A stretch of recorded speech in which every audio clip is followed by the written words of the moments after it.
Bizda mana soat 12 ish tugadi. Bitta akamiz yozibdi menga, ishni faqat pulni gapiravermasdan mashaqqatlari haqida ham gapiraver debdi. Erta turish, boshqa balobatlar shular haqida gapir debdi. Akajonim, xullas men hech qanday bu ishimda hech qanday mashaqqat sezmayman. Oldin ham aytganman, boshqa ishga o'tib ketib qolishga polniy menda imkoniyatim bor, lekin o'tishni xohlamayman. Men o'zim qilaman mana shu ishni. İşim bitta hobbi bo'ladigan bo'lsa, Instagramga video olish bu mening ikkinchi hobbim. 3-4 hobbilarim bor. Xudo xolasa ular amalga oshgandan keyin aytaman sizlarga.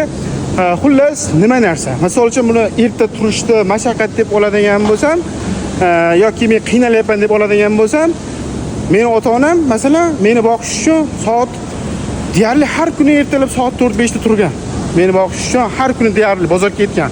Masalan, qanday qiyinchilik bo'lishi mumkin. Men qo'lim, mana ko'rib turibsizlar, hech qanday qovorib ketgan yoki-da bir zararlangan joyi yo'q, yo belangib qo'yganim yo'q, hammasi joyida masalan.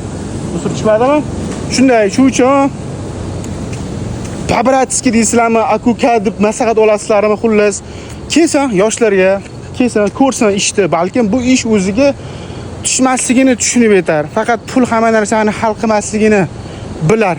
Men faqat qiziquvchilarga, molga qiziquvchilarga va keyin pulga qiziquvchilarga ham ozroq videolar qo'yib turaman. Kimdir o'ziga kerak bo'ladigan xulosasini chiqarib olsa, men juda ham xursand bo'laman. Qo'shimcha. Men diplom bo'yicha mutaxassisligim veterinar, ya'ni o'zbek tiliga tarjima qilganda mol doktori. Bu narsani men shuning uchun o'zimga mashaqqat emas, imkoniyat deb bilaman. Nega?